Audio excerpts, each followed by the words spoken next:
I like Tyler said, this is my second career. I used to work for a very big management company with some great artists, and they really stressed me out. And so I got involved in gardening, and I've been at it for 22 years. I have a small company called Flower Power Garden Design. I am a horticulturist, a consulting arborist, a tree risk assessor, a dangerous wildlife tree risk assessor, a designer, and one of the guides at VanDuSen Botanical Gardens. With all of that, I've just started calling myself a biophiliac, which is somebody who loves nature and living systems. And it's so ironic that that's what I'm calling myself now, because I grew up in a small town in Nova Scotia, and my parents used to have a large vegetable garden, and they used to make me go out and pick rocks, and I would be so mad, and I would just fire those rocks for hours. And now I really have to laugh that here I am 22 years later. This is what I'm doing. Well, a lot longer than that. But yeah, so this is my company, my email and my phone number. If anybody has any questions after the presentation, I'm always open to anything to help you out. All the pictures you're going to see on screen are of gardens that I have created myself or I work in, but mostly they're the ones that I've created myself. So this is my front yard. It used to be all just brown grass, and just turned out beautiful. I've actually had to redesign it because we had a neighbor there, so I had to take everything apart and redesign it, but it looks very similar.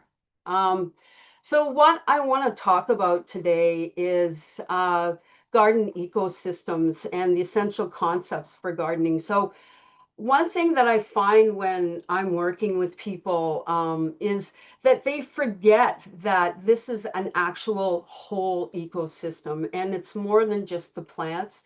It also involves the soil underneath us, and everything is interdependent. So what you do to one thing is affecting another. And I'm sure the medical system works the same way with the body.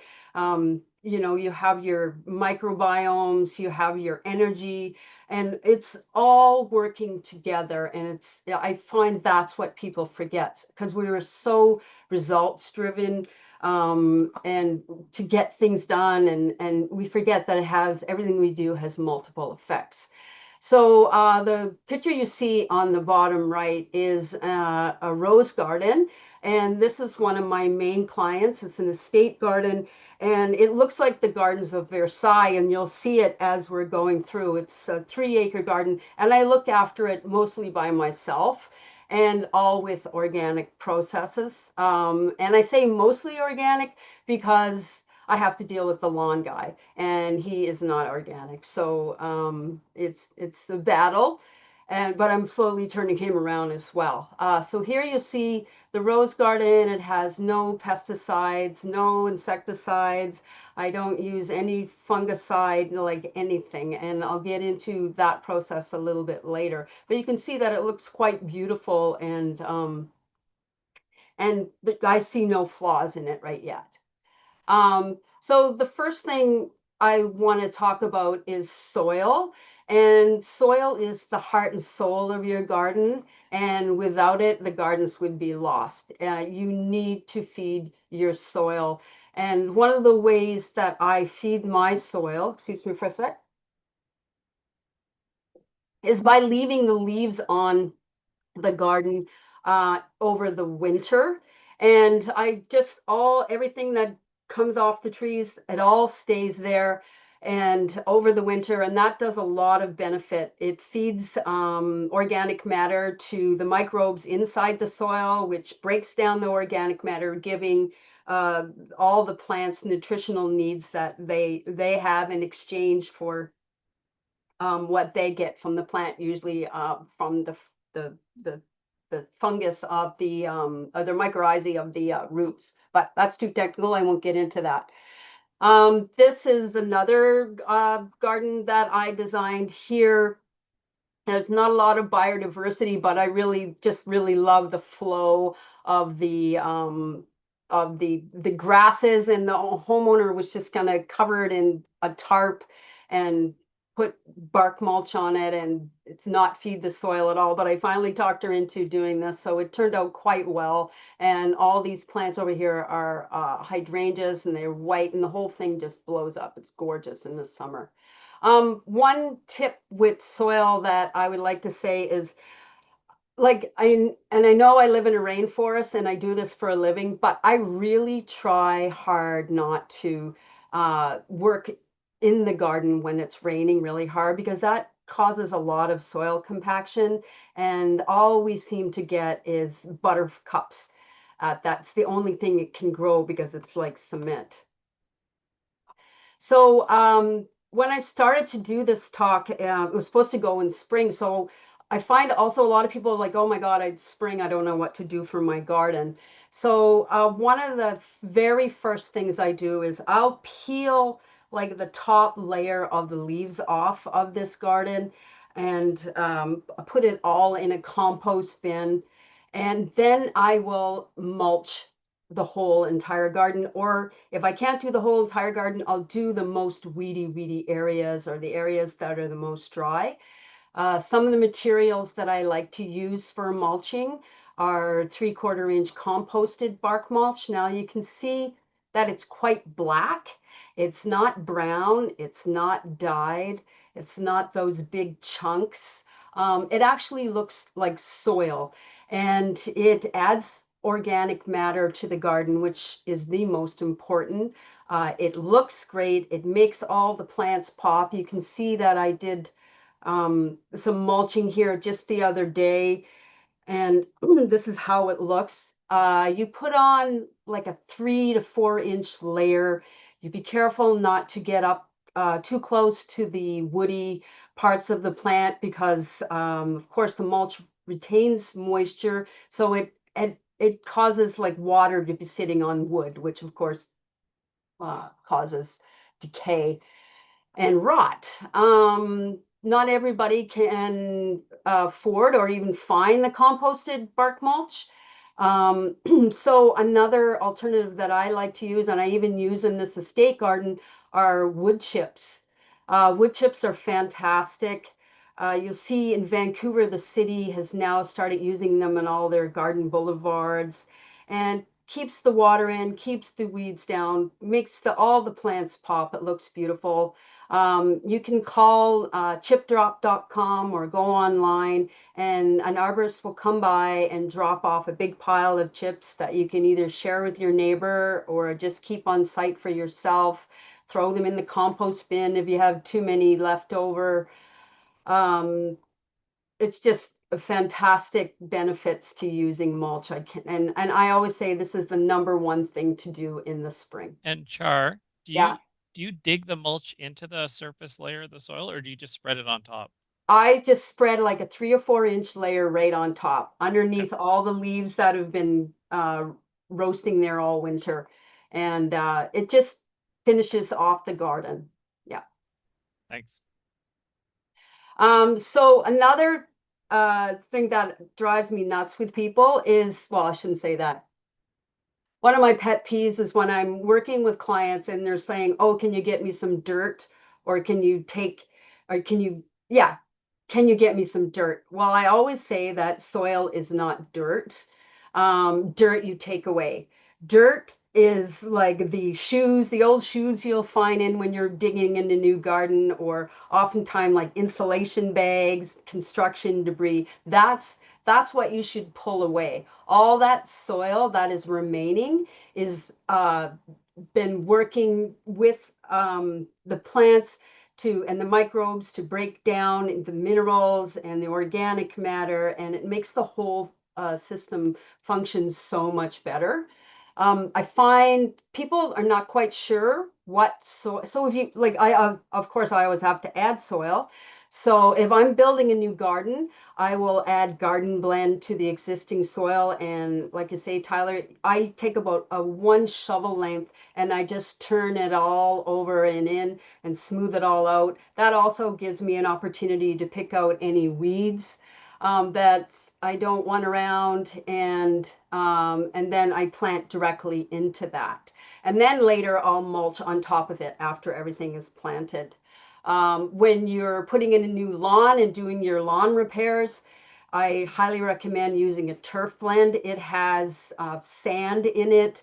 It has very fine organic matter, so it drains better, and you don't have standing water, which is not great for grass.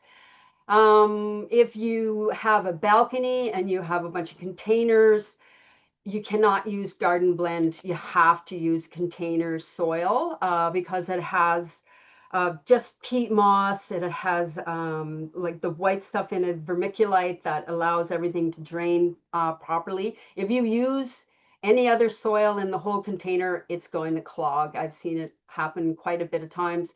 And it's a nightmare to take it all out and put it all back in, because if it's filled with water, the soil's no longer good anymore. It's becomes anaerobic. Um, and but because the container soil doesn't have a lot of nutrients, what I'll generally do on a patio and a container garden is I will compost maybe an inch of sea soil, which is my favorite compost, on top, just to add some a nice finish and to add the organic matter. And sea soil you can get from like Home Depot or anywhere, Yeah, right? sea soil you can get. It's expensive, but it started out at $6 and now I think it's $12 a bag. But and I used to be able to get it bulk, and I absolutely love it. It makes a huge difference to the garden. It's like natural fertilizer. So the picture on the right And is, ask you what sea soil is? pardon me, What is sea soil? sea soil is a breakdown of like fertilizers, like kelp, I guess, basically. It's made on Vancouver Island, so it's BC native, and it's just like a compost of sea debris, to be honest. That's what it is, mixed in with probably uh, wood chips and different green materials, and it just leaves a beautiful, beautiful finish on your garden. And you can plant directly into it. Like other compost that you buy from suppliers, you generally can't plant into it because it's too hot. This is broken down. It just is beautiful stuff. Thank Hopefully, you. I don't know the process too well. I just know it works really well.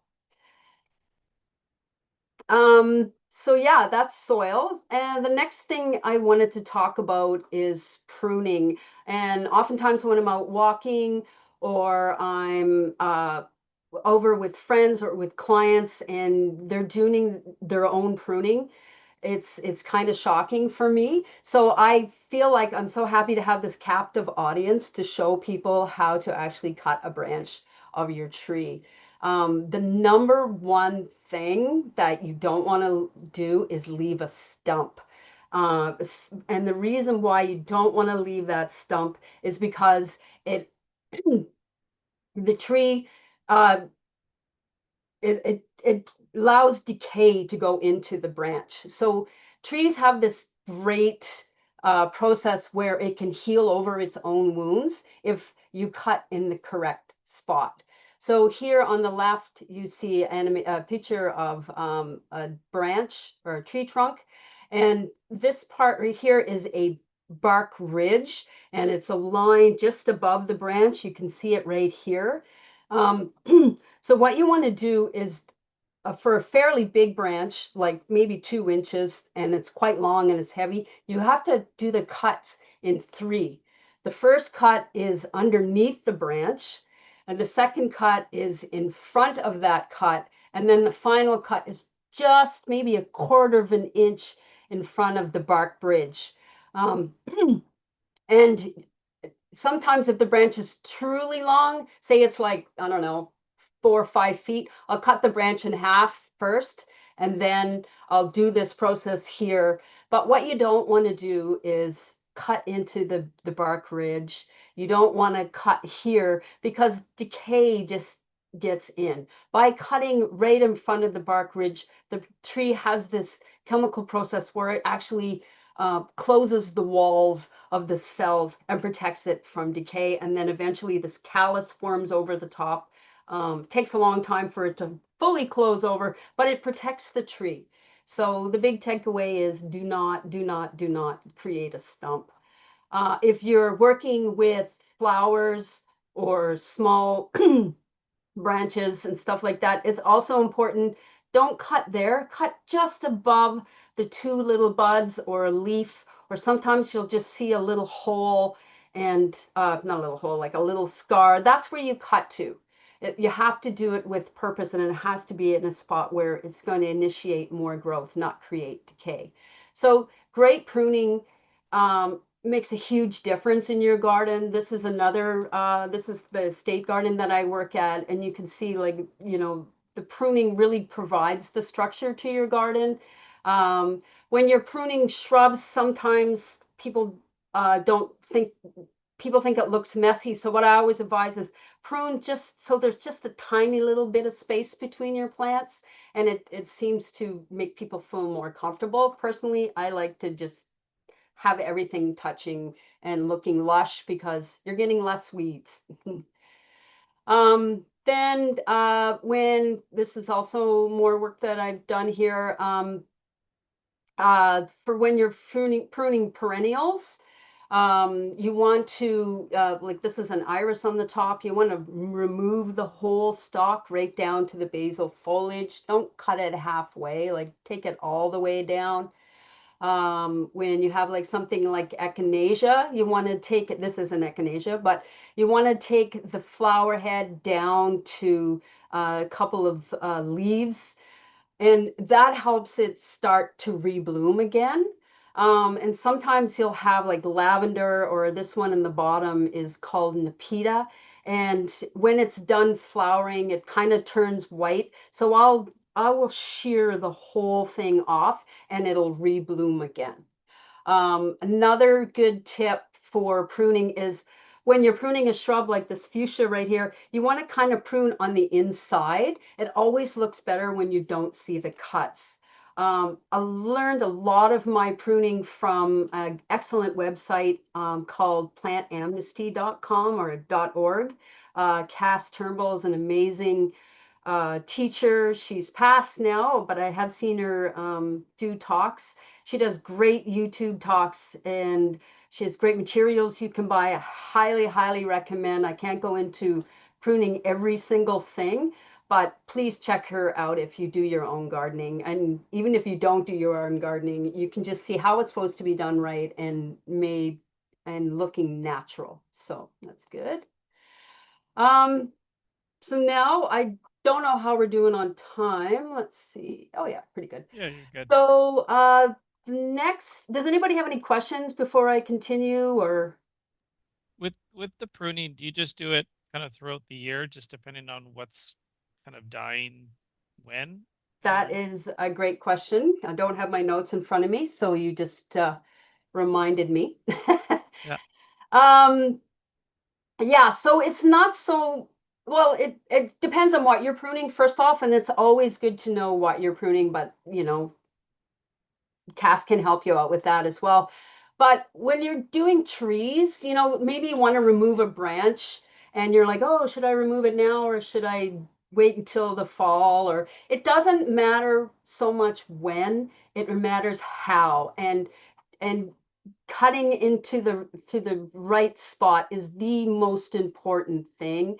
And if you cut in like late in the fall, the trees or the plant is kind of getting ready to go dormancy, so it doesn't have as much of its defenses. So it's kind of really good to do a lot of pruning right now to trees, because you don't have the leaves, so you can see if there's any dead wood.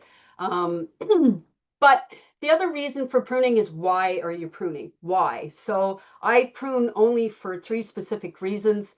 Dead, dying, and disease. That's one reason. Um, it's obstructing a walkway, or I'm going to poke myself in the eye, or it's on the, you know, that kind of thing.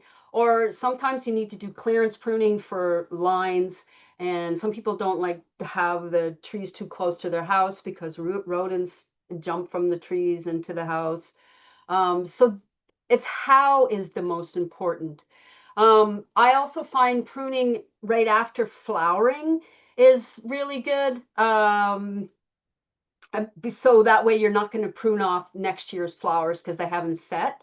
Oftentimes that happens with people with hydrangeas, but you have to know what kind of hydrangeas. It gets complicated, but a safe rule is to prune after it's done flowering, and just prune back to the leaf or the bud that I spoke of, and that's good. And then like you see these boxwoods here, I'm just starting to do the boxwoods now because they've gone through a flush of growth.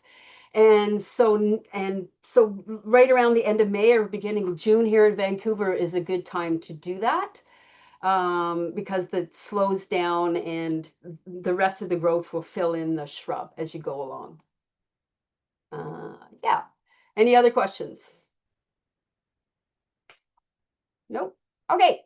So another thing I see working with people are planting tips, and you have to remember, just back to thinking about ecosystems. Plants are like very complex systems. They require air and sun, and much like we do, you can't bury them too deep. You have to keep them watered. They have a vascular system, and yeah, they require certain things. So the number one is not too deep and not too high. I don't mind the high as much as the too deep. The high, you can at least build up soil around the root ball, but if it's too deep, you're really, really harming your plants. You can actually smother them, like anything over, they say 6 inches of soil or mulch or something, they can actually smother the plant and the roots don't grow. And what trees do is, you see the trunk here, and if I pull the soil, they would be all these little tiny roots, with the trees trying to survive. So those little tiny roots are not providing the structure, they're not getting the nutrients and the energy flow as well. So you have to plant it just at ground level. So here you see a tree, and this is called a trunk flare, and the ground. So you have to see this trunk flare. The top of the root ball has to be at the same height as the ground for the oxygen exchange. Also, when you're doing containers, when you're taking plants out of containers, you often see the roots, they're all matted. And what happens is they start girdling. And of a tree this size, if you have girdling roots, it will actually kill the tree. So a girdling root is kind of trapped in the root ball. It can't get out. So what I tend to do for everything is a very gentle tease, just to loosen up the bottom of the roots, just to pull them out so they can grow out instead of growing around and strangling the plant.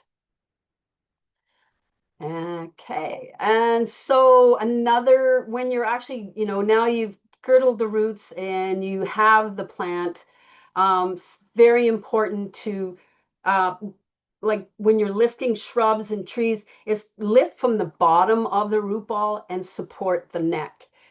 It makes me crazy when I see people just grab it by a neck, and it loosens the neck, and then it has to be staked, and sometimes it just falls right out of the root ball. So you have to be gentle with that root ball, lift it up from the bottom, support the neck, put it into a nice wide hole, then step back and look at it. What's its best side? Maybe the shrub or the tree or the plant's been in the nursery and only one side's growing really well. So you want to put the best side forward, and do it before you put the soil on it, because, for obvious reasons. Another pet peeve of mine is, do not stomp on the root ball. It's kind of like stomping on your hands, and then your fingers aren't going to work and it's going to be painful. Well, the same thing happens for plants. So what you want to do is put some soil in, the soil that's on site there that I've talked about, and you want to put your hands and just kind of push the soil all around the root ball very gently. And I love that. Uh, and then water it in and keep pushing. So you want to get all the air pockets out. And if you water it in and keep pushing that down, and if it's a really big tree, sometimes I'll use I'll use the back of my shovel, like a D-shaped shovel or a 2x4, and water it in, water it in. I never ever use stakes. If you do it this way, you're going to get the air pockets out and you're going to provide all the stability that the plant needs. But sometimes you do have to use stakes if somebody grabbed the root ball the wrong way or was shaking the neck. So yeah, that's a good thing. And then the most important thing, once everything is planted, and I see lots of people always forget to water it. And it's so important to, once the soil's on, to soak it really, really well. And if it's a tree and it's a big tree, you want to put it like a slow drip. So you take your hose out and you just put it on very, very low, and it gradually seeps into the root ball, and instead of having the water just run off and not getting into the roots. Yeah, and plant in existing soils. So another interesting thing, that this is a great illustration of, you're in your garden and you want to move your plant somewhere else, or you have a friend and you want to, take their shrub over that they don't want anymore. This is the best way to do that. So you measure the neck of the plant, and if it's 3 inches, you do 3 times the amount. So that's how big the root ball has to be. Let's pick a bigger size. So if it's 6 inch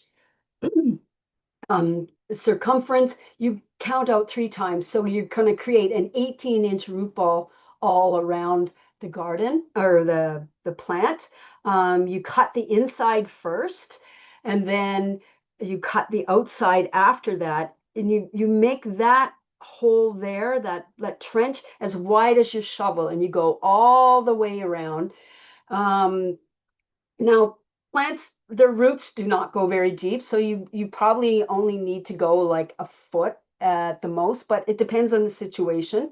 And then you just dig out all the soil around this hole, and then you cut all the roots that are still connected, and you just gently pop out the root ball, and you can just lift it out that way. And sometimes I'll just push it over, put a tarp over it, push it back the other way, and then lift up the tarp, and it comes right out of the hole. But this is a really, really, really, really good trick for transplanting plants. Okay, so next one. So the next I want to talk about is disease. And the reason why I put it dis-ease is because it's not disease per se. It's kind of not treating your garden as a whole system, as a whole ecosystem, that relationship between above and below ground. So by keeping a healthy ecosystem, you're going to combat the disease. So to do that, these are like two of the fertilizers I use. I don't use them very often, and I usually only put them on things that I kind of look at and are they struggling a bit. So I highly, highly, highly recommend the Gaia Green Organics All-Purpose. It's not a synthetic fertilizer. It has like blood meal, bone meal. It has glacial rock dust. It has some even has bat guano. It has blood meal. It's so good. And the reason why it's good is you're not forcing nitrogen and all the NPKs onto the plant. The plant's able to just take what it needs, and whether it's calcium or whether it's nitrogen, it's all in that Gaia Green, and it works so great, and it goes a long, long way. I put it in containers. I'll put it all around my roses that you saw, and I highly, highly recommend it. It's not cheap, but like I say, you do not need to use a lot of it. The other product that I just started from the soil scientists here in Abbotsford is called Acclimate, and it's a soil probiotic plus minerals. So this product I will put on my hedges, like laurel hedges or cedar hedges. It really greens up your plants quite quickly, and it's like a miracle. I even put this in my pots when I do big containers, which I think I put some pictures in of that. Really, really great products. The other thing I do is not use insecticides, fungicides, pesticides, copper, any of that stuff. If I have a disease, or like say there's a branch or a leaf that looks like speckled or it's curled over a little bit, especially on my roses, I'll just pick that leaf right off and the bug goes away. If the rosebud has a hole in it, or it's speckled a little bit, I'll snip it off and away goes that thrips. Also look for holes in wood that shouldn't be there, and that's usually something's in there, living in there. So I'll just cut that right off. I also spend a lot of time, even in a 3-acre garden, wiping off insects and sooty mold. It's so effective. It's worked way more than anything else, to be honest. And the other thing I do, which I've talked about before, is leave some old wood on the ground for habitat for beneficial insects.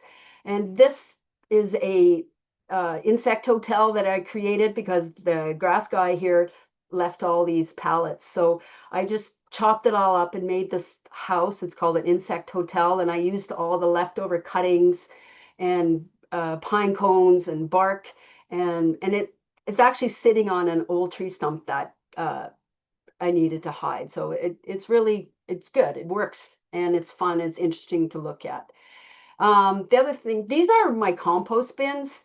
I don't have an inoculant. I don't have something that turns it over, mostly because I don't have time. I just layer all my debris. I try not to put too much woody debris in there so it breaks down quicker. So I'll have grass, I'll have leaves, I'll have perennial cuttings, and I just leave that in there all winter, and I water it a lot during the summer. And sometimes I'll just poke holes into it just to get some air in it. And by the time the fall comes, this whole thing will be put back into the garden. Yeah. And just for closing thoughts, um, you know, for me, gardens are art. What I do is art, and it's not about, I don't do yard work, and that's another thing that people always say, like you can really create a space that's so beautiful and bursting with life and color, and it's like a garden should be humming and buzzing, and there should be some leaves and some activity, but that's not for everybody. So I'll have some pictures of some other things that I've done. And there is really no one right way to do a garden. It all depends on the personality of its humans. But if you follow these organic techniques, working with nature rather than fighting it, you're going to have great results. And gardens can be anywhere, even a small little space like this. This is like an old cedar hedge going down the side of somebody's house, and it looks so much better underplanted. This is quite a few years ago. I'm sure now this whole thing has filled in. Um, I also like to grow food and flowers together.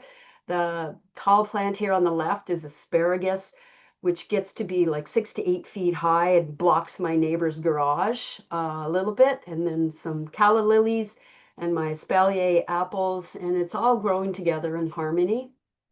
Yeah, so these are some, so now I just want to show a little bit of the before and after. So even small places can, you can create beautiful gardens. This was a before picture from last year of Friend's garden. It's 20 by 20 backyard patio. And these are all the before pictures. And here it is all finished up this year. It's not as wild as I would like it. This is a very restrained person, but I'm slowly adding more flowers in there. I put some daffodils in there, and she got very excited about that. So now I'm going back to add a bunch more flowers, and it's starting to really look good. And also, I guess the other thing I want to say about gardening is green, the color green. Um, yeah, right on. The color green produces a sense of calm and peace and rest. It has antidepressant properties, and it makes it extremely beneficial for people suffering from illness or disease. It helps to improve concentration and helps recharge your batteries. So anything anything could be a garden, like a pots. You can put hostas in, and it goes on and on and on. It's just really, really so fun to do this, and it is quite easy if you get the right soil and you add the water and you have the sunshine. So that is the end of my talk. I'm open to questions. Tyler, I don't know how to. I see some uh, questions coming in, but it'd be great if I could hear them and answer them that way. Yeah, so there's one in the chat. It says we have chafer beetle infestation and planning to replace grass with ground cover. Do you Yeah. have do you have recommendations for something low maintenance? Oh, for ground cover? And where do you live? It's Anne, do you want to chime in the chat or audio? Oh, Vancouver. Oh, in Vancouver.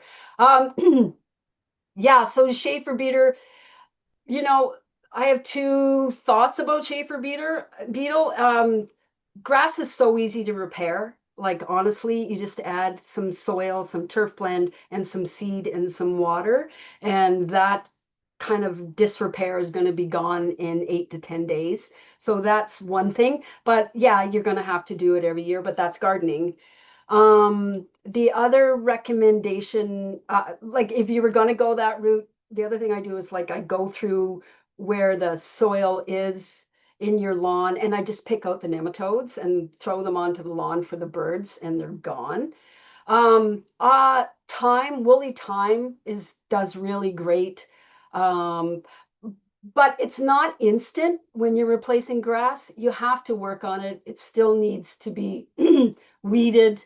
Um, there's another, gosh, it's hard to answer that question because it depends on what kind of sunlight you have. But woolly thyme really, really does a great job. Seems to grow in some, so it's a shady yard. Yes, there is another, what's it called? Now I can't even remember the name of it, but it forms this mat thing. Liptonella, that's it. Yeah, okay, Liptonella is a really good one. Um, Liptonella, yes. I can write that out for you somewhere, but Liptonella is my recommendation. Yeah, and we used to have a grass yard in the front that we basically entirely replaced with garden. Yeah, And it's funny, it's sometimes we still get grass trying to make a comeback in the right. space. You So know, like we have to fight it back now and then. yeah, but that's to me that's the fun of gardening. You Yeah. know, that's what makes it a good time. And you're out there getting your hands dirty and witnessing life. Yeah. Others, I think others have their burning gardening questions. Now's your time to ask an expert. If they don't ask, I'm going to ask another one. What do you Okay. recommend for watering that's kind of easy for people to do? Because I have drip irrigation. I just set timers and it seems to work pretty well. But what do you recommend? Yeah. So if it depends. If you mulch, you don't have to water as much. That is absolute fact. In my own garden, I do not have any irrigation. And in the heart of the summer, I'll probably only water like 3 times a week. And it's important to like do it for like 20 minutes or half an hour and just kind of keep the water on it and slowly. So if you're watering your garden, if you just blast the foliage with water, you're not watering your garden, you're watering the leaves. So you actually have to get to the roots. And so that is best done slowly and not with like power and pressure. Yeah. Yeah. And the mulch basically it traps the moisture in the soil, Yeah. right? And it So keeps the weeds out even better. yeah, Yeah. so it's kind of, and it also provides just a natural compost as well. Yeah. Yeah. And yeah. So leaves are a mulch, but some people don't like the look. Yeah. Uh, Yeah, it takes a while for the leaves to not look messy, yeah, for sure. whereas For sure. mulch can look tidier. Yeah. Yeah. Yeah. Somebody asked about, again, they're not sure, but just about when a good time to prune their Japanese maple and when's the best time to transplant a tree. Okay, so good question. Japanese maples are, I have moved a lot of Japanese maples. I've moved them in the summer, I've moved them in the winter. Uh, so again, it's not so much a when's the best time, it's the proper technique. And that technique that I showed you with the transplant, where you cut the inside ring, well, first you measure your trunk, figure out how big your root ball is, 3 times the diameter of the trunk. Then you cut your inside ring and your outside ring and you shovel all the way around it. And then you pop off gently. And you have to be careful to cut the roots with like a nice sharp pair of loppers or something so you don't have rips and tears. You actually have a nice cut. And what's going to happen to your Japanese maple, if say you did it in the summer, it's when you put it in the ground, it's going to look great for a while, and then all the leaves are going to fall off. Every single leaf's going to fall off, and you're going to be like, oh my God, I killed my tree. No, you haven't. Um, the leaves will come back. If you have to keep it watered, planted properly, and in no time it will leaf out again. And then another good way for pruning, like pruning Japanese maples, the best way to do that is actually to use your hands and just, you can break off all the old dead wood. You just kind of run your fingers through. You'll see the dead wood is gray and the live wood is green generally in Japanese maples, or purple, but gray is, you know that it's dead. So you just kind of push like the small branches off, and then all of a sudden the tree opens up quite a bit and it looks better already. The other thing I like to do with Japanese maples is cut a little bit off the top, not too much because you don't want to sunburn it, and thin it out a little bit so you see the form of the trunk and all the branches. That makes it really pretty. It just lightens it up. You're not helping it, you're actually doing that for you. You're helping it by taking the dead out, but you know, you want it to look good, and so by seeing the form of the tree, it works way better. Yeah. Thanks. And Char, I think when we were talking about, because full disclosure, we hired Char. I'm on the Planetary Health Committee. We hired Char to design. So there's that big grass field in BGH at 12th between Heather and Willow, and we're looking to create a pollinator garden there. And Char did an excellent job planning something out. So we're hoping Thank to do you. that. Yeah. And you were saying that if you had your choice, a good time to plant that space is in the fall, right? Yes. Because, Yeah. can you explain why that would be? Because that's when the rain starts, and you're giving your garden the best start by because we're not going to have necessarily any irrigation or anything like that. It just gives the roots time to settle in and get watered and not be under the hot sun. And things are dormant as well, so it just, yeah, I guess in one word, it's better adapting. It'll adapt better having that much more time with the winter and the rain. Yeah. Yeah. Any other questions from people? Yeah, I was just curious, how do you prevent like a fungus gnat infestation? Like I bought a bag of dirt. I didn't Uh, realize it was you mean infested. soil? Oh, I'm sorry, soil. I correct myself, soil. And you know, and now I have this fungus gnat infestation, Yeah. and I don't know how to get rid of it and what I could have done, you know, to have prevented that in the first place. Yeah, you know what? They will just fly away eventually. Sometimes they are in the soil. Maybe the soil was really old that you bought. And I've seen like one strata that I used to work at, like all the mulch that arrived was all full of fungus gnats, like the Oh whole my thing, goodness. the whole, like everything, and they just flew away. It just Oh, takes that's time. encouraging. Yeah, Thank you. they just go. Nobody had to do anything, so they just like, oh, okay, let me out of here, and they just take off. Awesome. Thank you. You're welcome. There's another question about fig tree pruning and how to remove the large dead branches. Oh, the pruning, um, Like a fig tree. oh, like a fig tree? What about fig tree pruning when and how remove large dead branches? So I just want to go back to this picture again. So if you have a really long branch, say it comes out to here, like not in scale, of course, but you would cut the branch, like just chop it in half right there where my thing is. Can you see what I'm doing?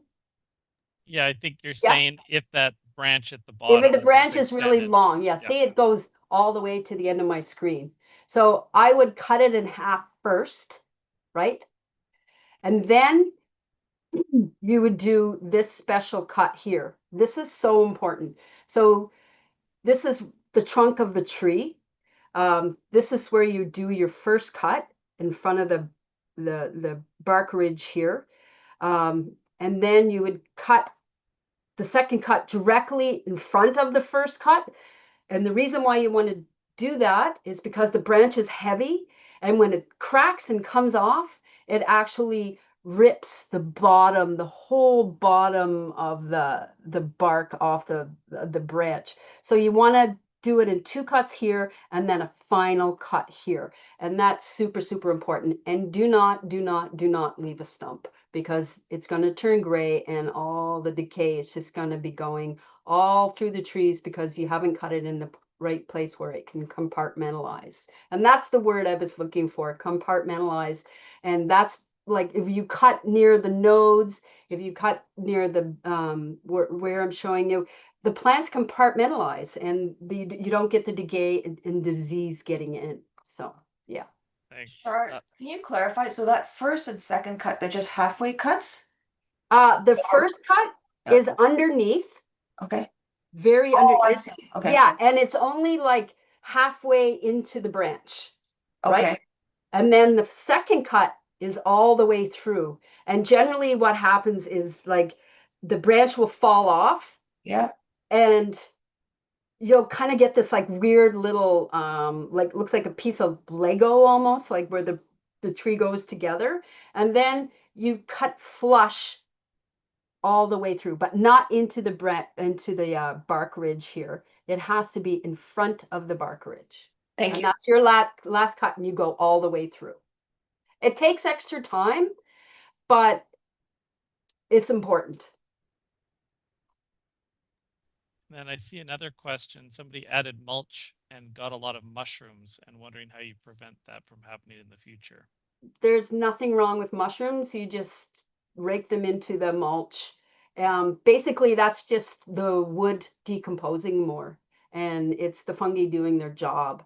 And if you leave them in a few days, they just all go away. And it's organic matter. And there's not much you can do because the wood is still decomposing. But if you get composted mulch, you won't get as many mushrooms, but you still get mushrooms for sure.